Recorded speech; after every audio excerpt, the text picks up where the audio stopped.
Bonjour tout le monde, chers étudiants, chères étudiantes. La vidéo d'aujourd'hui porte sur l'historique et l'évolution de la monnaie. Commençons par une petite définition de la monnaie.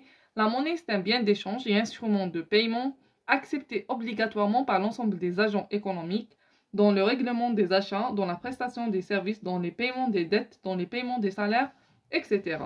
Ce bien d'échange se caractérise par la confiance instituée par l'État qui oblige l'ensemble des agents économiques d'accepter la monnaie comme un moyen de paiement dans leurs transactions.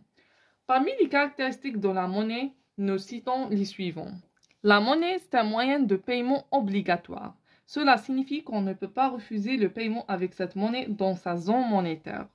La monnaie, c'est un moyen universel, indéterminé et non affecté et nous permet d'acheter n'importe quoi, n'importe où.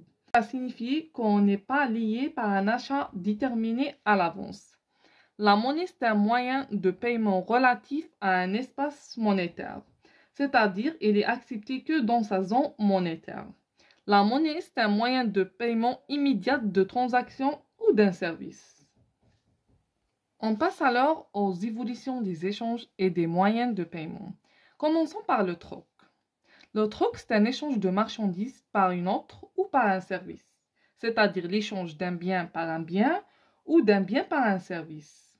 Il implique la rencontre de deux co-échangistes, deux individus, chacun désire la marchandise de l'autre.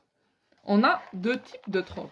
On a le troc direct, c'est-à-dire chacun désire la marchandise de l'autre. C'est un échange entre deux parties.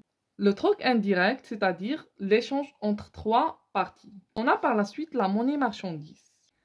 La monnaie marchandise, il s'agit de choisir un bien ou un objet qui présente les qualités reconnues par tous les individus d'une société qui sert de moyen d'échange et de paiement de cette marchandise.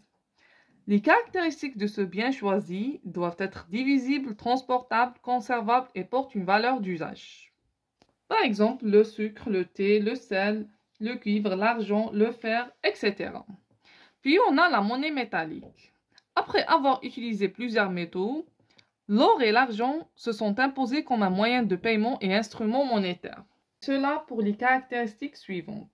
Car elles sont divisibles, transportables, permettent un stockage facile et aussi la maniabilité. La maniabilité signifie qu'il est facile à transformer en objets de valeur comme des bijoux ou des pièces et de leur donner n'importe quelle forme.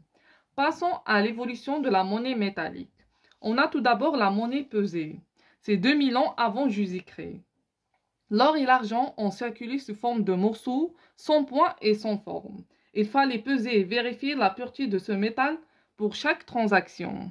Par la suite, on a la monnaie comptée. 1500 ans avant Jésus-Christ. Les individus ont décidé de donner aux morceaux de métal du poids et en forme définie à l'avance. Et enfin, on a la monnaie frappée, 650 ans avant Jésus-Christ. Initialement, la forme et les indications du poids étaient frappées par les fondeurs privés. Puis les autorités religieuses, le roi et les princes de l'époque se sont intervenus pour monopoliser la frappe de monnaie et pour donner confiance aux individus. Et les pièces contiennent d'une face le titre et le poids, et de l'autre face la figure du roi et de prince, symbole de pouvoir de ce roi ou de ce prince. Merci, à la prochaine vidéo, Inch'Allah.